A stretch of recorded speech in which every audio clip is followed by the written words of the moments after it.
ரொம்ப ரொம்ப டிஃபரெண்டான ஒரு சூப்பரான படம். சோ ஒன்னினர் என்னன்னு பாத்தீங்கன்னா இம்பல்ஸ் 9 ஒரு எனர்ஜி ட்ரிங்க் இருக்குது. அதை மட்டும் நீங்க குடிச்சிட்டீங்கன்னு வச்சுக்கோங்களேன், டைம் வந்து ரொம்ப ரொம்ப ஸ்லோவா மூவ் ஆகும். எப்படின்னா நீங்க பைக்ல 100 கிலோமீட்டர் ஸ்பீட்ல போனாலுமே மெதுவா நடந்து போற மாதிரி தான் இருக்கும். சோ அப்படின்னா யோசித்து பாத்துக்கோங்க அதோடைய சைடு எஃபெக்ட் வந்து எப்படி இருக்குதுன்னு. ஆனா பிரச்சனை என்னன்னா நமக்கு மட்டும்தான் அது ஸ்லோவா இருக்கும். வெளி உலகத்துல டைம் வந்து வேகமா போகும். அதாவது நீங்க நிறைய குடிச்சிட்டீங்கன்னு வச்சுக்கோங்களேன், பல வருஷம் ஓடிடுனா பாத்துக்கோங்க. இப்படி கட்சியில நம்ம ஹீரோயின் வந்து ஒரு கேமுக்காக அந்த எனர்ஜி ட்ரிங்க குடிக்கிறாங்க. அதுக்கப்புறம் என்னாச்சு, அவங்க எவ்வளவு கஷ்டப்பட்டாங்க, கடைசியில என்னதான் ஆச்சுன்ற கதையை சொன்ன கதை தான் இம்பல்ஸ் 9. சரி, அவங்க டைம் வேஸ்ட் பண்ணாம டக்குன்னு படத்தோட கதைக்குள்ள போயிடலாம். தூக்கத்துல இருந்து ஒரு பொண்ணு கண்ணு முழிச்சு எழுந்துக்கிறாங்க. அவங்களோட பேரு வேல். வேக வேகமா ட்ரெஸ் எல்லாம் மாட்டிக்கிட்டு கிளம்புறாங்க. ஏன்னா இன்னைக்கு அவங்களுக்கு ஜாப் இன்டர்வியூ இருக்கு. வேலுடைய ரூம்லயே ஒரு லேப்டாப் இருக்கு. அதுல ஃபீல்ட் ஆஃப் ஃபயர் அப்படின்ற ஒரு கேமோடைய டோர்னமெண்ட் இன்னைக்கு தான் நடக்குதான். அதோட வேல் வந்து நிறைய எனர்ஜி ட்ரிங்க் எல்லாம் குடிப்பாங்க போல, காலி டப்பாவா இருக்கு. ரெடி ஆயிட்டு வேக வேகமா கீழே இறங்குறாங்க. வேலுக்கு ஒரு அப்பாவும் இருக்காங்க. வேல் நீ கிளம்புறதுக்கு முன்னாடி சாப்பிட்டுட்டு போ அப்படின்னு ஃபுட்டை கொடுக்குறாரு. அதை இவங்க வேக வேகமா வாயில எடுத்து வைக்க அது சூடா இருக்கு போல. ஐயோ அப்பா சுற்றுச்சு. பின்ன சூடா இருந்தா சுடதான் செய்யும். சரி இன்டர்வியூக்கு போற, ஒழுங்கா போயிட்டு கேக்குற கேள்விகளுக்கு எல்லாம் கரெக்டா பதில் சொல்லி இன்டர்வியூல செலக்ட் ஆகி வேலைக்கு போற வழிய பாரு. எல்லாம் எனக்கு தெரியும்பா. எங்க பாரு வேல், இந்த இன்டர்வியூக்காக உங்க அங்கிள் கிட்ட நான் எவ்வளவு பேசியிருக்கேன்னு தெரியுமா? சீக்கிரமா இன்டர்வியூக்கு போ. அதோட முடிச்சுட்டு வரும்பொழுது உன்னோட பாட்டியை பிக்கப் பண்ணிட்டு வந்துரு. ஆனா அப்பா நீங்க பாட்டியை கூட்டிட்டு வரலாம்ல. வேல், இன்னைக்கு என்னோட க்ளோசிங் டே. ஸ்டோரை மூடிட்டு க்ளோஸ் பண்ணிட்டு வரணும். ரொம்ப லேட் ஆகும். நீதான் பாட்டியை பிக்கப் பண்ணிட்டு வர, போயிட்டு வா அப்படின்னு சொல்றாங்க. சரி ஓகே நான் போயிட்டு வரேன் அப்படின்னு வேலும் வீட்டை விட்டு வெளியே போறாங்க. அங்க கார்டன்ல ஒரு பேக் இருக்கு. அந்த பேக் எடுத்துக்கிட்டு வேகமா வெளியே நிக்கிற ஒரு கார் கிட்ட போறாங்க. அந்த காருக்குள்ள ஒருத்தர் இருக்காரு. அவரு வேலை பார்த்து, என்னம்மா இன்டர்வியூக்கு போறீங்க போலயே. உடனே வேலும் அந்த பர்சனை பார்த்து ஒழுங்கு காமிச்சிட்டு மூடிக்கிட்டு ஒழுங்கா வண்டியை ஓட்டுறான்னு காருக்குள்ள இறங்குறாங்க. இது யாருன்னா வேலுடைய பாய் ஃப்ரெண்ட். ஆக்சுவலா உண்மையை சொல்லணும்னா வேல் இன்டர்வியூக்கு எல்லாம் போகல. இன்னைக்கு ஃபீல்ட் ஆஃப் ஃபயர் அப்படின்ற ஒரு கேமோடைய டோர்னமெண்ட். வேலுக்கு அந்த கேம்னா ரொம்ப ரொம்ப பிடிக்கும். வெறியில இருக்காங்க. அந்த கேமோடைய டோர்னமெண்ட்ல கலந்துகிட்டு ஜெயிக்கணும். ஜெயிச்சா $10,000 தருவாங்க. அதுக்காக தான் வேல் அந்த டோர்னமெண்ட்டுக்கு அவங்க பாய் ஃப்ரெண்ட் கூட கிளம்பி போறாங்க. ஆனா அப்பா பாவம் நினைச்சுக்கிட்டு இருக்காரு, நம்ம பொண்ணு இன்டர்வியூக்கு போறா அப்படின்னு. ஆனா இவங்க கேம் விளையாட போறாங்க. கார்ல போகும்பொழுதே வேல் அவங்க ட்ரெஸ் எல்லாம் சேஞ்ச் பண்ணிட்டு ஒரு கேமர் மோடுக்கு வராங்க. அவங்க காரை ஓட்டிக்கிட்டு இருக்கிற வேலோட பாய் ஃப்ரெண்ட், இன்னைக்கு உன்னோட டோர்னமெண்ட்ல ஒரு பிளேயர் கலந்துக்க போறாரு. அது யார் தெரியுமா? ராய்னு சொல்ல வேல் அப்படியே ஷாக் ஆகுறாங்க. ஏன்னா அந்த ராய்ன்றவர் தான் ஃபீல்ட் ஆஃப் ஃபயர் கேமுடைய நம்பர் 1 பிளேயர். இவர் இது வரைக்கும் தோக்கடிச்சது யாருமே கிடையாது. இவன் எப்படி நம்ம தோக்கடிக்கிறது அப்படின்னு வேலுக்கு சுத்தமா புரியல. ஒரு வழியா அந்த போட்டி நடக்கிற இடத்துக்கும் வராங்க. அங்க இருக்கிற காமெண்டேட்டர்ஸ் எல்லாம் ராய் இந்த டோர்னமெண்ட்ல கலந்துட்டாருன்னு சொன்ன உடனேயுமே நிறைய பேர் இந்த கேமை விட்டு போயிட்டாங்க. அந்த அளவுக்கு ராய் ரொம்பவே பவர்ஃபுல்லானவர்னு பில்டப் எகுறுது. இது எல்லாத்தையும் வேலும் ஒரு ஆப்பிள்ல கடிச்சுக்கிட்டு, அந்த ராய் உண்மையிலேயே நல்ல பிளேயர் தான், ஆனா என்னால அவனை தோக்கடிக்க முடியும்னு ஒரு நம்பிக்கை இருக்கு. உடனே வேலோட பாய் ஃப்ரெண்டும், இங்க பாரு அவன் இந்த கேம்ல லெஜெண்ட், தயவு செஞ்சு அவனை தோக்கடிக்கணும் அப்படின்னு நினைக்காத. இன்னைக்கு நடக்கிற இந்த போட்டியில ஜஸ்ட் நீ குவாலிஃபை ஆயிட்டனா போதும். நாளைக்கு ஃபைனல்ல அவன் கூட நீ மோதலாம். ஆனா என்னால அவனை இப்பயே தோக்கடிக்க முடியும், ஏன் தடுக்கிற? ஏன்னா வேல், அந்த ராய் ஒரு ஆளு 10 பேருக்கு சமம். அதனால அவன் இருக்கிற பக்கமே போகாத, நிதானமா விளையாடு, புரியுதா அப்படின்னு சொல்ல, நம்ம வேலுக்கு என்ன தோணுதுன்னா அந்த ராயை இந்த கேம்லயே நம்ம தோக்கடிக்கணும் அப்படின்ற ஒரு மைண்ட் செட்ல அவங்க இருக்காங்க. பிளேயர்ஸ் எல்லாம் ரெடி ஆகுறாங்க. இவங்க எல்லாருமே மல்டி பிளேயரா ஒரே ஸ்டேஜ்ல போட்டி போட போறாங்க. எந்த ஒரு பிளேயர் 25 கில் எடுக்கிறாரோ அந்த பிளேயர்ஸ் தான் வின். நம்ம வேலும் கேம் விளையாட ரெடியா இருக்காங்க. அவங்களுக்கு சைடுல ஒரு பிளேயருக்கு தள்ளி தான் அந்த ராய் உட்காந்துக்கிட்டு இருக்காரு. கேம் ஸ்டார்ட் ஆகிறதுக்கு முன்னாடி அந்த ராய், இவெல்லாம் எங்க நம்மள ஜெயிக்க போறா அப்படின்ற மாதிரியே வேலை பாக்குறாரு. வேலும் அவனவும் கதையை நான் முடிக்கிறேன்டா அப்படின்ற மாதிரி கேம ஸ்டார்ட் பண்ண ஆரம்பிக்கிறாங்க. உள்ள போன உடனே நம்ம வேலை இருக்கிற எல்லாரையுமே அடிச்சு துவம்சம் பண்றாங்க. அந்த கேம்ஸ பொறுத்த வரைக்கும் எப்பவுமே அவங்களோட உண்மையான பேரை யூஸ் பண்ண மாட்டாங்க. கேமிங்க்குன்னு ஒரு பேர் இருக்கும். நம்மளோட வேலோட பேர் என்னன்னா ஸ்பீட் ரன். கேம் ஆரம்பிச்ச ஸ்டார்டிங்லயே ஸ்பீட் ரன் சும்மா எல்லாரையுமே அடிச்சு நொறுக்கி இப்ப நம்பர் 1 பொசிஷன்ல இருக்காங்க அப்படின்னு காமெண்டேட்டர்ஸ் எல்லாம் ஸ்பீட் ரன்னா பாராட்டுறாங்க. ஆனா சடனா அந்த ராய்ன்றவரு கேம பிச்சு உதற ஆரம்பிக்கிறாரு. கண்ணுல படுற எல்லா பிளேயரையும் காலி பண்றாரு. இன்னும் சொல்ல போனா கையால கண்ணை மூடிக்கிட்டே அவர் விளையாடுறாரு. அந்த அளவுக்கு இந்த கேமுடைய ஒவ்வொரு இன்ச்சும் ராய்க்கு தெரியும். ராயை யாராலையுமே தோக்கடிக்கவே முடியல. நம்ம வேலை விடவே அந்த ராய் பாயிண்ட் அதிகமாக ஆரம்பிக்கிறாரு. கடுப்பான வேலும் வெறித்தனமா விளையாடுறாங்க. இவங்களும் பாயிண்ட் எடுக்க ஆரம்பிக்கிறாங்க. நெக் டு நெக் அந்த ஃபைட் போய்கிட்டே இருக்கு. அவ்வளவுதான், நம்ம வேலும் ராயும் இப்ப 24 பாயிண்ட்ல இருக்காங்க. இன்னும் ஒரு பாயிண்ட் யாரு ஃபர்ஸ்ட் எடுக்கிறாங்களோ அவங்க தான் இந்த கேம் உடைய வின்னரே. வேல் அந்த ஒரு பாயிண்ட்டுக்காக விளையாட ஆரம்பிக்கிறாங்க. பார்த்தா வேலுக்கு முன்னாடியே ஒரு பிளேயர் இருக்காரு. இப்ப வேல் நினைச்சாங்கன்னா அந்த பிளேயரை காலி பண்ணி இந்த கேம்ல வின் பண்ணலாம். ஆனா வேலுக்கு என்ன தோணுதுன்னா இந்த கடைசி பாயிண்ட அந்த ராய் அடிச்சு காலி பண்ணி தான் நம்ம எடுக்கணும் அப்படின்னு அந்த பக்கமா ராய் வந்து போறாரு. அந்த ராய் கிட்ட போயிட்டு அவரை காலி பண்ண ட்ரை பண்றாங்க. ஆனா அந்த ராய் போய் நம்ம வேலுக்கு பின்னாடி வந்து வேலை போட்டு தள்ளி 25 பாயிண்ட் எடுத்து அவர் இந்த கேமையே வின் பண்றாரு. வேலோட பாய் ஃப்ரெண்ட்லாம் அப்படியே டென்ஷன் ஆகுறாரு. ஏன்னா வேல் ஜெயிச்சிருப்பாங்க, ஆனா அவங்களுக்குள்ள இருந்த அந்த ஈகோனால இப்ப இந்த கேம்லயே தோத்துட்டாங்க. வேல அவங்க பாய் ஃப்ரெண்ட் கூட பேசிக்கிட்டு அப்படியே வெளியே நடந்து வராங்க. டேய், நான் சொல்றத கேளுடா, நான் என்னால முடிஞ்ச வரைக்கும் ஃபுல் ஃபோர்ஸ்ல விளையாடினேன், என்ன ஜெயிக்க வாய்ப்பே இல்ல. ஆனா அந்த ராய் என்ன எப்படி அடிச்சானே தெரியல. ஏதோ ஒரு ட்ரிக் இருக்குன்னு நினைக்கிறேன். ட்ரிக்லாம் ஒண்ணும் கிடையாது வேல், அவன் உன்னை விட பெட்டரா விளையாடுறான். நீ ஒழுங்கா அவன் முன்னாடி இருந்த அந்த பிளேயரை அடிச்சிருந்தனா இந்த கேம்ல நீ வின் பண்ணிருக்கலாம். தேவையில்லாம வேஸ்ட் பண்ணிட்ட. சரி, ஏதோ ஒண்ணு, நாளைக்கு நடக்க போற ஃபைனலுக்கு நீ செலக்ட் ஆயிட்டல, நாளைக்காவது நீ ஒழுங்கா விளையாடு அப்படின்ற மாதிரி அந்த பாய் ஃப்ரெண்ட் சொல்றாரு. கரெக்டா அந்த நேரத்துல இந்த கேம்ல ஜெயிச்ச அந்த ராய் வராரு. அப்படி அந்த பாய் ஃப்ரெண்ட் தோல்ல கைய போட்டுக்கிட்டு ஜூஸை இழுத்து இழுத்து குடிக்கிறாரு ஆளு. அவர் என்னமா, நீதான் ஸ்பீட் ரன்னா, ஆனா என்ன பொறுத்த வரைக்கும் நீ ஸ்லோ ரன் தான் அப்படின்னு கலாச்சிட்டு அவர் அங்க இருந்து போறாரு. நிறைய ஃபேன்ஸ் எல்லாம் இருக்காங்க போல, வந்து செல்ஃபி எல்லாம் எடுக்கிறாங்க. இத பார்த்து நம்ம வேலும் செமையா கடுப்பாக்குறாங்க. அந்த பாய் ஃப்ரெண்டும் எப்படியாவது நாளைக்கு ஃபைனல்ஸ்ல அவனை தோக்கடிச்சிருவாள், எல்லாம் உன் கையில தான் இருக்கு, சரி நான் போயிட்டு கார் எடுத்துட்டு வரேன் அப்படின்னு அவரு கார் எடுக்க பார்க்கிங் லாட்டுக்கு போயிடுறாரு. வேல் இங்கேயே வெயிட் பண்ணிக்கிட்டு இருக்காங்களா, அப்ப தின்னுகிட்டே ஒரு மாமா வராரு. இவரை நம்ம மேனேஜர் மாமான்னு கூப்பிடலாம். அவரு வேலை பார்த்து, உண்மையிலே நீ ரொம்ப நல்லாதான் விளையாண்ட, ஆனா உனக்கு ஸ்பீடு பத்தல. ஒரு உண்மையை சொல்லட்டுமா, நாளைக்கு கேம்லயும் நீ தோக்கதான் போற, ராய உன்னால ஜெயிக்க முடியாது. யோ யாரையா நீ, நான் ஜெயிச்சு காட்டுறேன். கிளிப்ப உங்ககிட்ட கான்பிடன்ட் இருக்கு, ஆனா அதுக்கான சரக்கு உங்ககிட்ட இல்ல. நாளைக்கு நடக்க போற கேம்ல நீ ஜெயிக்கணும் அப்படின்னா உனக்கு ஹெல்ப் வேணும் அப்படின்னு அந்த மேனேஜர் மாமா ஒரு விசிட்டிங் கார்டை கொடுக்கறாரு. எதுவுமே புரியாத நம்ம வேலும், எங்க என்ன விசிட்டிங் கார்டு, என்ன விஷயம், நீ கால் பண்ணு, நான் எல்லாத்தையும் தெளிவா சொல்றேன் அப்படின்னு சொல்லிட்டு மேனேஜர் மாமா அங்க இருந்து போயிடுறாரு. வேலும் விசிட்டிங் கார்டை வாங்கி வச்சுக்கிட்டு அவங்க பாய் ஃப்ரெண்ட் கூட ஜாலியா சுத்திட்டு லேட்டா வீட்டுக்கு போறாங்க. அவங்க அப்பாவுக்கு தெரியாம நைஸா போகும்போது அப்பா புடிச்சிடுறாரு. நீ எங்க போயிட்டு வந்த? அது வந்து நான் இன்டர்வியூக்கு தான் போனேன், என்ன செலக்ட் பண்ணல அவங்க. போய் சொல்லாத, நான் உன் அங்கிள் கிட்ட கால் பண்ணேன், நீ இன்டர்வியூக்கே போய் சேரலையா? அதோட பாட்டியா பிக்கப் பண்ண சொன்னேனே. ஐயோ ஆமாப்பா, மறந்துட்டேன், நான் தான் பிக்கப் பண்ணிட்டு வந்தேன், இதனால என் வேலையே போயிருக்கும் தெரியுமா, இன்டர்வியூக்கு போகாம நீ எங்க போன அப்படின்னு கேட்கும் பொழுது, அது வந்து அப்பா நான் கேமிங் டோர்னமெண்ட்டுக்கு போனேன்ப்பா, இப்ப அதெல்லாம் ரொம்ப முக்கியமா வேல்? அப்பா எனக்கு முக்கியம்பா, எனக்கு அந்த கேமிங் டோர்னமெண்ட்ல ஜெயிக்கணும், ஃபர்ஸ்ட் பிளேஸ் வரணும், $10,000 ஜெயிக்கணும், அதுதான்ப்பா என்னோட கனவு அப்படின்னு வேல் சொல்லும் பொழுது, வேல் எனக்கு புரியுது, கேமிங் உன்னோட கனவு, நீ என்கிட்ட உண்மையை சொல்லி இருந்தா அப்பாவே உன்னை அனுப்பியிருப்பேன், ஆனா நீ எதுக்காக போய் சொல்ற அப்படின்னு அப்பாவும் திட்டுறாரு. சோகமா வேலு அவருடைய ரூமுக்கு போயிடுறாங்க. இன்னைக்கு நடந்த மேட்சோடைய ஹைலைட்ஸ் எல்லாம் இன்டர்நெட்ல வந்திருக்கு, அதை இவங்க பாக்குறாங்க. சோ ஃபேன்ஸ், ஆடியன்ஸ் எல்லாருமே என்ன சொல்றாங்கன்னா, இன்னைக்கு மேட்ச் நெக் டு நெக் போச்சு, நாளைக்கு நடக்க போற ஃபைனல்ல யாரு ஜெயிப்பாங்கன்னு நாங்க வெயிட் பண்றோம் அப்படின்ற மாதிரி எல்லாம் சொல்றாங்க. சோ இதெல்லாம் கேட்டு நம்ம வேலுக்கு பதட்டம் அதிகமாகுது.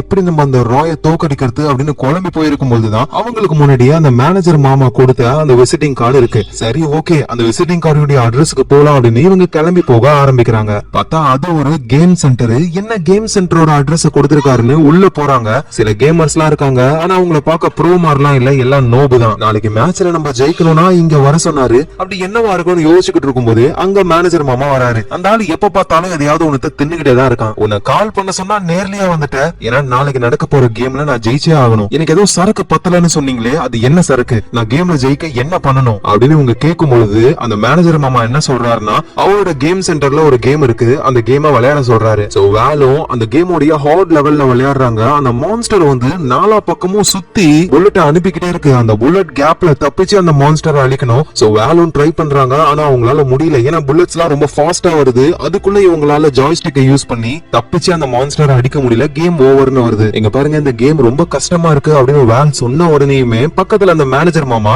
இருமல் மருந்து மாதிரி ஒரு டப்பாவா காட்டுறாரு. வேலும் அதை பார்த்துட்டு, என்னது எனர்ஜி ட்ரிங்கா? ஆமா, சாதாரண எனர்ஜி ட்ரிங்க் கிடையாது, இதோட பேரு இம்பல்ஸ். இத குடிச்சிட்டா அப்படின்னா டைமே உன்னோட கண்ட்ரோல்ல இருக்கும் அப்படின்னு சொல்லி அந்த மேனேஜர் மாமா சின்னோண்டு ஒரு மூடியில ஊத்தி கொடுக்கறாரு. நம்ம வேலும் இத குடிக்கலாமா வேணாமான்னு யோசிச்சு, சரி ட்ரை பண்ணி பாப்போம் அப்படின்னு அந்த குட்டி மூடியில அந்த எனர்ஜி ட்ரிங்க குடிச்சிடுறாங்க. அதை குடிச்ச உடனேயுமே அவங்க உடம்புல ஒரு மாதிரி பண்ண ஆரம்பிக்குது. அவங்க கண்ணோட கருவிழி அப்படியே குட்டியாகி போக்கஸ் அதிகமாக ஆரம்பிக்குது. சோ அகைன் திரும்பவும் அந்த கேம் இருக்குல்ல, கஷ்டமான ஸ்டேஜ். சோ அத நம்ம வேல் விளையாடுறாங்க. போன தடவை அந்த புல்லட்ஸ் எல்லாம் ஃபாஸ்டா வந்தது, இடையில தப்பிச்சு அவங்களால போக முடியல. ஆனா இந்த தடவை டைம் அப்படியே ஸ்லோவாக ஆரம்பிக்குது. அந்த புல்லட் எல்லாம் மெதுவா வருது. சோ இவங்களால ஸ்பீடா ரியாக்ட் பண்ணி அந்த புல்லட்ல இருந்து எஸ்கேப் ஆகி அந்த மான்ஸ்டரை தோக்கடிக்க முடியுது. சிம்பிளா சொல்லணும்னா, அந்த ட்ரிங்க குடிச்சதுக்கு அப்புறம் இவங்களை சுத்தி இருக்கிற டைமே ஸ்லோவான மாதிரியான ஒரு ஃபீல்ல வேல் இருக்காங்க. சோ சடனா நம்ம வேல் வந்துட்டு அந்த கேம் சென்டருடைய ஒரு டேபிள் உட்காந்துகிட்டு இருக்காங்க. ஆப்போசிட்ல மேனேஜர் மாமா. அவர் என்ன பண்ணுவாரு, வழக்கம் போல தின்னுகிட்டு இருக்காரு. சோ வேலுக்கு எதுவும் புரியல.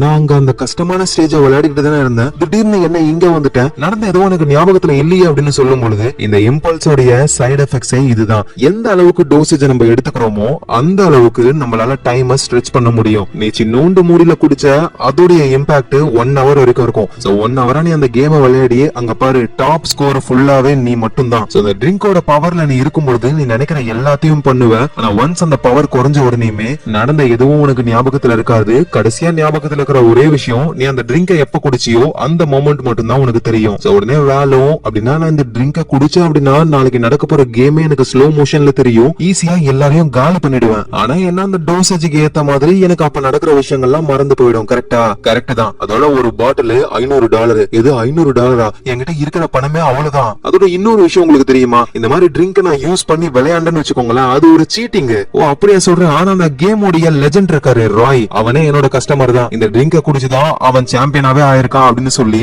ராய் கால் பண்றாரு. அந்த காலை கூட அவர் காட்டுறாரு. அப்படின்னா அந்த ராய் இந்த அளவுக்கு கிரேட் பிளேயரா இருக்கானா அதுக்கு காரணம் இந்த ட்ரிங்க் தான். சோ அப்படின்னா நாளைக்கு மேட்ச்ல நம்மளும் இந்த ட்ரிங்கை யூஸ் பண்ணி அந்த ராயை தோக்கடிக்கணும் அப்படின்னு காசை கொடுத்துட்டு அந்த ட்ரிங்கை வாங்கிட்டு வந்துடுறாங்க நம்ம வேலை. சோ அடுத்த நாள் ஆகுது. அந்த கேம் உடைய ஃபைனல்ஸ் எல்லாருமே ரெடியா இருக்காங்க. நம்ம வேலும் அவங்க சிஸ்டம் முன்னாடி உட்காந்துக்கிட்டு பக்கத்திலேயே அந்த ட்ரிங்கையே வச்சிருக்காங்க. சோ மேட்சும் ஸ்டார்ட் ஆகுது. வேல் அந்த ட்ரிங்க்ல இருந்து கொஞ்சமா லைட்டா சிப் பண்ணிக்கிறாங்க. இதனால ஸ்லோ மோஷன் உலகத்துக்குள்ள அவங்க போக ஆரம்பிக்கிறாங்க. கண்ணுலாம் சுருங்கி அந்த கேம் பிளேவே இவங்களுக்கு ஸ்லோ மோஷன்ல தெரியறதுனால சோ எனிமீஸ் எங்கெங்க இருக்காங்களோ அங்கெல்லாம் தேடி போயிட்டு எல்லாரையுமே போட்டு தள்ள ஆரம்பிக்கிறாங்க. நம்ம வேலுக்கும் பாயிண்ட் எகிரிக்கிட்டு போகுது. இத ராயம் புரிஞ்சுக்கிட்டு அவர்கிட்டயும் இருக்கு ட்ரிங்க். அந்த ட்ரிங்கை லைட்டா அவரும் சிப் பண்ணிக்கிறாரு. சோ அவருக்கும் கேம் பிளே ஸ்லோ மோஷன்ல ஆகுது. சோ அவரும் ஸ்கோர் பண்ண ஆரம்பிக்கிறாரு. இப்படி அவங்க 2 பேரும் மாறி மாறி ஸ்கோர் பண்ணிக்கிட்டே போறாங்க. ஆனா சடனா நம்ம வேலு திரும்ப பழைய நிலைமைக்கு வராங்க. அவங்க சிப் பண்ணாங்கல்ல அதோட பவர் அவ்வளவுதான் முடிஞ்சிருச்சு. சோ இவ்வளவு நேரம் என்ன நடந்ததுன்னு அவங்களுக்கு எல்லாமே மறந்துருச்சு. ஆனா ஸ்கோரை பாக்குறாங்க. நம்மளும் ராயும் நெக் டு நெக்ல இருக்கும். ஸ்லோ மோஷன் இல்லாம இப்ப நம்ம விளையாண்டோம்னா கண்டிப்பா தோத்துருவோம் அப்படின்னு சொல்லி அந்த எனர்ஜி ட்ரிங்க் இருக்குல்ல அத பாட்டிலோட எடுத்து முழுசா குடிச்சிடுறாங்க. சோ டோசேஜ் அதிகமானதுனால அப்படியே அந்த கேம் பிளேவே ரொம்ப ரொம்ப ஸ்லோ மோஷன்ல அவங்க கண்ணுக்கு தெரியுது. முத கேம்ல வேலால அந்த ராய காலி பண்ணவே முடியல. ஆனா இந்த தடவை அந்த ராய போட்டு தள்ளுறாங்க. ஏன்னா ராய் வந்து லைட்டா கொஞ்சமா தான் சிப் பண்ணாரு. ஆனா இவங்க ஒரு பாட்டிலே குடிச்சிருக்காங்களா. சோ ராய விடவே ஸ்லோ மோஷன் அதிகமா இருக்கிறதுனால அழகா போட்டு தள்ளிட்டாங்க. இந்த டோர்னமெண்ட்லயும் வின் பண்றாங்க. எல்லாருமே ஷாக் ஆகுறாங்க. அந்த ராய் எல்லாம் கடுப்புல டேபிள போட்டு உடைக்கிறாரு. அந்த அளவுக்கு கடுப்பாயிட்டாரு ஆளு. எங்க நம்ம வேலோடைய பாய் ஃப்ரெண்டும் ரொம்ப சந்தோஷப்படுறாரு. சோ இனிமே இந்த கேமோடைய சாம்பியன் நம்ம வேல் தான். வேல் அவ்வளவு ஜாலியா ஆகுறாங்க. அந்த சந்தோஷமான டைம்ல அவங்க இருக்கும் பொழுது சடனா அவங்க குடிச்சா அந்த ட்ரிங்கோடைய போதை கம்மியாகுது. இவங்க பழைய நிலைமைக்கு வராங்க. ஆனா பார்த்தா இவங்க கையில ஒரு குழந்தை இருக்கு. வீடு எல்லாம் ரொம்ப மோசமா ஏதோ பிச்சைக்காரங்க வீடு மாதிரி இருக்கு. வேலோட பாய் ஃப்ரெண்ட் இருக்காருல்ல, ஆக்சுவலா இப்ப அவரு வேலோடைய ஹஸ்பண்ட். வேல் கூட நான் பாப்பா வச்சுக்கிறேன் அப்படின்னு சொல்லிட்டு குழந்தைய வாங்கிட்டு போறாரு. வேல் எதுவும் புரியாம போய் பாக்குறாங்க. பார்த்தா ஒரு குட்டி பொண்ணு ஹாய் அம்மா அப்படின்னு சொல்றா. அப்புறம் டைனிங் டேபிள்ல ஒரு பையன் இருக்கான். அந்த பையனும் நம்ம வேலை பார்த்து ஹாய் அம்மா வந்துட்டீங்களா அப்படின்னு கேட்க இங்க வேலுக்கு எதுவும் புரியல. சோ உடனே வீட்டுக்கு வெளியே போய் பாக்குறாங்க. பார்த்தா நாடோடி கும்பல் மாதிரி மக்கள் வாழ்ந்துகிட்டு இருக்காங்க. இந்த இடத்தெல்லாம் பார்க்கவே ஏதோ போஸ்ட் அபாகலிப்ஸ் உலகம் மாதிரி இருக்கு. நம்ம வேலுக்கு என்ன நடக்குதுன்னு ஐடியாவே இல்ல. கடைசியா நம்ம அந்த டோர்னமெண்ட்ல விளையாடிக்கிட்டு இருந்தோம். அந்த ராய தோக்கடிச்சோம். அது வரைக்கும் ஞாபகத்துல இருக்கு. ஆனா அதுக்கப்புறம் என்ன நடந்ததுன்னு புரியலையேன்னு குழம்புறாங்க. ஆக்சுவலா என்ன ஆயிருக்குன்னா ஒரு சின்ன மூடியில இவங்க அந்த ட்ரிங்க குடிச்சதுக்கு நம்ம வேலு 1 மணி நேரமா போதையில இருந்திருக்காங்க. போதை தெளிஞ்சதுக்கு அப்புறம் அந்த 1 மணி நேரம் என்ன நடந்ததுன்னு அவங்களுக்கு தெரியவே இல்ல. ஆனா இந்த தடவை ஒரு பாட்டில் ஃபுல்லா அந்த ட்ரிங்க குடிச்சிட்டாங்களா, அதனால வேலு போதையிலேயே 12 வருஷமா இருந்திருக்காங்க. சோ அந்த 12 வருஷத்துல நம்ம வேலு அவங்க பாய் ஃப்ரெண்டையே மேரேஜ் பண்ணிருக்காங்க. அதுக்கப்புறமா இந்த உலகத்துல ஏதோ ஒரு விஷயம் நடந்து மக்கள் எல்லாம் உயிர் வாழவே கஷ்டப்படுறாங்க. ஒரு நாடோடிகளா வாழ்றாங்க. இதெல்லாம் தாண்டி வேலுக்கு இப்ப 3 பசங்க இருக்காங்க. ஆனா வேலை பொறுத்த வரைக்குமே இந்த 12 வருஷத்துல என்னென்ன நடந்ததோ எதுவுமே அவங்களுக்கு சுத்தமா ஞாபகத்துல இல்ல. சோ அப்படியே புரியாம வேலை அவங்க ஹஸ்பண்ட் கூட குழந்தைங்க எல்லாம் கூட்டிட்டு ஸ்கூல்ல வரதுக்கு வராங்க. ஸ்கூல் எங்க இருக்கு தெரியுமா? நடு ரோட்ல. சோ பசங்க எல்லாம் போயிட்டு ரோட்ல இருக்கிற டெஸ்க்ல உட்காந்துப்பாங்க. டீச்சரும் சொல்லி தருவாங்க. சோ வேலையுடைய ஹஸ்பண்டும் சரி வேல் கேட்ல எனக்கு ஒர்க் இருக்கு நான் போயிட்டு வரேன் அப்படின்னு போகும்பொழுது ஒரு நிமிஷம் நான் உங்ககிட்ட ஒரு முக்கியமான விஷயம் பேசணும் அப்படின்னு வேலை அவங்களுக்கு நடந்த விஷயத்த சொல்லலாம்னு வரும்பொழுது ஒரு லேடி ஓடி வராங்க. இம்பல்ஸை யூஸ் பண்ணி கண்ணு முழிச்ச ஒருத்தன் மாட்டிக்கிட்டான் அப்படின்னு ஒரு பர்சனை கூட்டிட்டு வராங்க. அவரும் நம்ம வேல் மாதிரி தான். முன்னாடி அந்த ட்ரிங்க் அதிகமா குடிச்சிருப்பாரு போல. இப்பதான் அந்த போதையில இருந்து கண்ணு முடிச்சு எழுந்திருக்காரு. இங்க என்னையா நடக்குது? உலகமே அழிஞ்சு போயிருக்கு. எல்லாமே நல்லா தானே இருந்தது. இப்ப என்ன பிச்சைக்கார மாதிரி இருக்கீங்க எல்லாருமே அப்படின்னு அவர் சொல்ல வேலுடைய ஹஸ்பண்டும் எல்லாம் உங்கள மாதிரி ஆளுங்களால தான்டா. அந்த இம்பல்ஸ்ன்ற ட்ரிங்க் குடிச்சு போதையில இருந்து செய்யக்கூடாத விஷயங்கள் எல்லாம் செஞ்சுட்டீங்க. நீங்க மட்டும் போதையில இல்ல, பல நாடுகளுடைய பிரசிடென்ட்டும் அந்த போதையிலேயே இருந்து தப்பான முடிவுகளை எடுத்து கடைசியா உலகமே அழிஞ்சு போய் இப்ப மீதி இருக்கிறவங்க எல்லாம் நாடோடிகளா வாழ்ந்துகிட்டு இருக்கோம். உங்களை மாதிரி போதையில இருக்கிறவங்க இப்பதான் கொஞ்சம் கொஞ்சமா கண்ணு முழிச்சு சுயநினைவுக்கு வரீங்க. நாங்க பட்ட கஷ்டம் எதுவுமே உங்களுக்கு ஞாபகத்துல இருக்காதுல்ல, உங்களெல்லாம் சும்மாவே விடக்கூடாது அப்படின்னு சொல்லி வேலோட ஹஸ்பண்ட் மிரட்டிக்கிட்டு இருக்காரு. இங்க வேலு பதறாங்க. ஏன்னா வேலும் இதே மாதிரிதான் போதையில இருந்து கண்ணு முழிச்சு இருந்திருக்காங்க. இவனுக்கு என்ன தண்டனை கொடுக்கலாம் சொல்லுங்க ஷெரீஃப் அப்படின்னு நம்ம வேல் கிட்ட கேக்குறாங்க. இது நான் ஷெரீஃபா? ஆமா, இந்த கூட்டத்துடைய ஷெரீஃபே நீங்க தான். இவனை என்ன பண்ணலாம் அப்படின்னு கேட்கும் பொழுது, ஐயோ நம்ம ஏதாவது சொன்னா மாட்டிப்போம், சோ அதனால ஷெரீஃப் மாதிரியே நடிப்போம், இவனை நம்ம கூட்டத்தை விட்டு வெளியே தரத்துங்க அப்படின்னு இவங்க சொன்ன உடனேயுமே ஓகே ஷெரீஃப் அதையே நாங்க பண்றோம்னு கூட்டத்தை விட்டு அடிச்சு தரத்திடுறாங்க அந்த பர்சனை. இந்த விஷயம் முடிஞ்சதுக்கு அப்புறம் வேலுடைய ஹஸ்பண்ட், ஹே வேல் நீ ஏதோ ஒரு முக்கியமான விஷயம் சொல்லணும்னு வந்தியே, என்ன விஷயம்? இல்ல இல்ல அது ஒண்ணும் இல்ல அப்படின்ற மாதிரி சொல்லாம மறைச்சிடுறாங்க. ஏன்னா சொன்னா இவங்களும் அடிச்சு வெளியே தரத்திடுவாங்க. வேல் வீட்டுல இருக்காங்க. அவங்களோட கை குழந்தை ஒண்ணு இருக்கு. அந்த குழந்தைய பார்த்துட்டு, இங்க பாரு நான் உன்னோட அம்மா கிடையாது, அதாவது டெக்னிக்கலி நான் உன்னோட அம்மா தான், ஆனா நான் உன்னை பெத்தது உன் பேர் என்னன்னு கூட எனக்கு தெரியாது, நான் என்ன பண்றது? என்னோட அப்பா, அவர்கிட்ட நான் தைரியமா சொல்லலாம், அவரை என்ன அடிச்சு வெளியே தரத்த மாட்டாரு, என்னோட அப்பா எங்க அப்படின்னு இவங்க திரும்பி பார்க்கும்போதுதான் வேலோட அப்பா இறந்து போயிட்டாரு. அவரோட அஸ்தி எல்லாம் வீட்டுல இருக்கு. சோ வேலும் ரொம்ப கஷ்டப்படுறாங்க, என்ன பண்றதுன்னு தெரியல. வேலுக்கு இருக்கிற ஒரே வழி என்னன்னா, அவங்க இந்த போதையில இருந்து இப்பதான் கண்ணு முழிச்சு எழுந்திருக்காங்க அப்படின்ற விஷயத்தெல்லாம் சொல்லாம நார்மலா இருக்கிற மாதிரியே சீனை போட்டு வாழணும். சோ கண்ணாடியில அவங்களோட முகத்தை பார்த்துட்டு, உன்னால முடியும் வேல், உன்னால முடியும் அப்படின்னு சொல்லி வேலையை ஸ்டார்ட் பண்றாங்க. இந்த கூட்டத்துக்கு இவங்க தான் ஷெரீஃப். நம்ம வேலுக்கு கீழே இன்னொருத்தர் இருக்காரு, அவரு தான் படை தளபதி மாதிரி. அவரு நம்ம வேலை கூப்பிடுறாரு. ஷெரீஃப் உங்களோட வேலையை செய்யணும்ன்றத மறந்துட்டீங்களா, போயிட்டு உங்க வேலையெல்லாம் செய்யுங்க அப்படின்னு சொல்றாங்க. நம்ம வேலும் இது வேலையை செய்யணுமா? ஓ நம்ம ஷெரீஃப் தானே, இந்த இடத்த நம்ம காவல் காக்கணும், யாராவது தப்பு பண்ணா அவங்கள அடிச்சு திருத்தணும், அதுதான் இருக்கும் நம்ம வேலை அப்படின்னு உங்க நினைச்சா பார்த்தா நம்ம வேலை பாத்ரூம் கழுவ வைக்கிறாங்க. அட பாவீங்களா, ஷெரீஃப்னு சொல்லி என்ன பாத்ரூம் கழுவ வச்சிட்டீங்களேடா அப்படின்னு கஷ்டப்படுறாங்க. பாத்ரூம் மட்டும் கிடையாது, துணியை துவைக்கணும், அப்புறம் காவல் காக்கணும், இப்படின்னு எல்லா வேலையையும் நம்ம ஷெரீஃபை பார்க்க சொல்றாங்க. வேலும் அப்படியே செம்ம கடுப்பாயிடுறாங்க. டயர்ட்ல அப்படியே வீட்டுக்கு வந்தா 3 குழந்தைங்க இருக்கு. அந்த குழந்தைங்க வேற அவங்கள டார்ச்சர் பண்றாங்க. இவங்களால நிம்மதியா சாப்பிட கூட முடியல. பின்னாடி டெடியை வச்சு தட்டிக்கிட்டே இருக்குங்க குழந்தைங்க. ஒரு நாள் வேலை அவங்க பசங்களை ஸ்கூல்ல இருந்து கூட்டிட்டு வரும்பொழுது வேலுடைய பொண்ணு, அம்மா நான் ஒரு டிராயிங் வரைஞ்சிருக்கேன் அப்படின்னு சொல்லி, அந்த பொண்ணு நம்ம வேலை தான் வரைஞ்சிருக்காளே மை ஹீரோ அப்படின்னு வேலை அதை பாக்குறாங்க. நல்லா தான் வரைஞ்சிருக்கேன் அப்படின்னு அவ்வளவா அவங்க அப்ரிஷியேட் பண்ணவே இல்ல. அதுக்கப்புறமா அவங்க வீட்டுக்கு வராங்க. அம்மா அம்மா வாங்க நம்ம ஏதாவது விளையாடலாம். இங்க பாருங்க பசங்களா, என்னால முடியாது, நான் கொஞ்ச நேரம் தூங்கணும், அதுக்கப்புறம் எழுந்து வெளியே இன்னைக்கு காவலுக்கு இருக்கிறது என்னோட பொறுப்பு, நான் போயே ஆகணும் அப்படின்னு இவங்க சொல்றாங்க. அப்படியே வீட்டுக்குள்ள போய் பார்க்கும்போதுதான் டிவில இவங்களோட ஃபேவரட் கேம் விளையாடுறதுக்கு ரெடியா இருக்கு. ஆக்சுவலா அந்த டைம்ல கரண்ட் எல்லாம் கிடையாது, சைக்கிள் மாதிரி இருக்கும், அதை பெடல் பண்றது மூலியமா மோட்டார் சுத்தி இவங்களுக்கு பவர் கிடைக்குது. அந்த பவர்ல தான் இப்ப இவரு கேம் ஆன் பண்ணி வச்சிருக்காரு. மாசத்துக்கு ஒரு நாள் இவங்க கேம் விளையாடுவாங்களாம். இத பாக்குற வேலும் கொஞ்ச நேரம் தூங்கலாம் அப்படின்னு நினைச்சாங்க. ஆனா கேம பார்த்த உடனே அவங்களுக்கு விளையாடணும்னு தோணுது. அவங்க செம்மையா விளையாட ஆரம்பிக்கிறாங்க. அதை பார்த்துட்டு வேலையுடைய பசங்களும், அம்மா நீங்க எப்படி இவ்வளவு சூப்பரா விளையாடுறீங்க அப்படின்னு கேட்க, வா நான் உனக்கும் கத்து தரேன் அப்படின்னு வேலை அவங்களோட பொண்ணுக்கு கேம் விளையாட சொல்லி தராங்க. இப்படியே டைம் ஓட்டிடுறாங்க. அவங்க தானே இன்னைக்கு காவலுக்கு இருக்கணும், ஆனா அந்த விஷயத்தையே மறந்துடுறாங்க. காவலுக்கு யாரும் இல்லாததுனால பக்கத்து குரூப் சேர்ந்த ஆளுங்க வந்து அந்த படை தளபதி இருப்பார்ல, அவரை போட்டு தள்ளிடுறாங்க. அவர் இறந்து போன விஷயம் தெரிய வருது. எல்லாருமே தப்பு வந்து நம்ம வேல் மேலதான் அப்படின்னு சொல்றாங்க. ஏன்னா அவங்க தான் காவலுக்கு இல்ல. அதை நினைச்சு வேலும் ரொம்ப கஷ்டப்படுறாங்க. வேலோடைய ஹஸ்பண்டும் வந்து, நீ ஒன்னும் கவலைப்படாத, நீ எப்பவுமே இந்த மாதிரி இருந்தது கிடையாது, ஆனா கொஞ்ச நாளா நீ கொஞ்சம் வித்தியாசமா தான் நடந்துக்கிறியே, ஒரு விஷயத்த மட்டும் ஞாபகம் வச்சுக்கோ, எனக்கு தெரிஞ்சு நீ தான் ரொம்ப ரொம்ப ஸ்ட்ராங்கான பொண்ணு அப்படின்னு சொல்லிட்டு அவர் அங்க இருந்து போறாரு. ஆனா நம்ம வேலைக்கு தெரியும் நம்ம ஹஸ்பண்ட் நம்மள பத்தி சொல்லல, இந்த 12 வருஷமா நம்ம போதையில இருக்கும் பொழுது இருந்த வேலை பத்தி தான் சொல்லிட்டு போறாரு. நம்ம இதுக்கு மேல இந்த குரூப் கூட இருந்தா இவங்களுக்கு தான் ஆபத்துன்னு சொல்லி ஒரு லெட்டரை எழுதி வச்சுட்டு வேலை அந்த குரூப்பை விட்டு வெளியே போயிடுறாங்க. அடுத்த நாள் ஆகுது. வேலையுடைய ஹஸ்பண்டும் வேலை எங்க போனா அப்படின்னு தேடுறாரு. பார்த்தா ஒரு லெட்டர் இருக்கு. என்னடான்னு ஓபன் பண்ணி படிச்சா வேல் எல்லா உண்மையும் சொல்லிடுறாங்க. இந்த மாதிரி நானும் இம்பல்ஸை எடுத்துக்கிட்டு போதையில தான் இவ்வளவு வருஷங்கள் வாழ்ந்தேன். கொஞ்ச நாளைக்கு முன்னாடி தான் நானே போதையில இருந்து தெளிஞ்சேன். நீ சொன்ன ஸ்ட்ராங்கான உமன் நான் கிடையாது, அதனால நான் உங்க கூட இருக்கிறது நல்லது கிடையாது, நான் போறேன் அப்படின்ற மாதிரி எழுதிருக்காங்க. எங்க வேலையுடைய ஹஸ்பண்டும் செம்மையா கடுப்பாக்குறாரு. ஏன்னா இந்த 12 வருஷமா அவர் வாழ்ந்தது போதையில இருந்த வேல் கூட தான். அந்த விஷயங்கள் எதுவுமே இப்ப இருக்கிற வேலுக்கு எதுவும் ஞாபகத்துல இல்ல. அதை நினைச்சுதான் அவர் ரொம்ப கஷ்டப்படுறாரு. இங்க வேல் அப்படியே அவங்க கால் போன போக்குல நடந்து போய்கிட்டே இருக்காங்க. உலகம் அழிஞ்சு போய் சுவாசிக்க கூட நல்ல காத்து கிடையாது, ஒரு புழுதி காத்து அடிக்குது. அதனால அவங்க ஒரு மாஸ்க போட்டுக்கிட்டு தான் இருக்கணுமே. இதே நிலைமை போச்சுன்னா கண்டிப்பா வேல் இறந்துதான் போவாங்களே. அப்படி அவங்க நடந்து போய்கிட்டே இருக்கும் போதுதான் ஒரு பில்டிங்க பாக்குறாங்க. நம்ம மேனேஜர் மாமா இருப்பார்ல, அந்த இடம் தான் அது. சரி உள்ள போவோம் அப்படின்னு வேலை உள்ள போறாங்க. பார்த்தா உள்ள இன்டீரியர்லாம் நல்லா புதுசு மாதிரிதான் இருக்கு. அந்த மேனேஜர் மாமாவும் அங்கதான் இருக்காரு. பயபுள்ள இன்னும் திருந்தல, இப்பவும் தென்னுகிட்டே தான் இருக்காரு. ஏய் உன்ன எனக்கு ஞாபகத்துல இருக்கு, வேல் தானே நீனு அந்த கேம்ல ஜெயிச்சிட்டல, அவன் இப்ப எதுக்கு இங்க வந்திருக்க?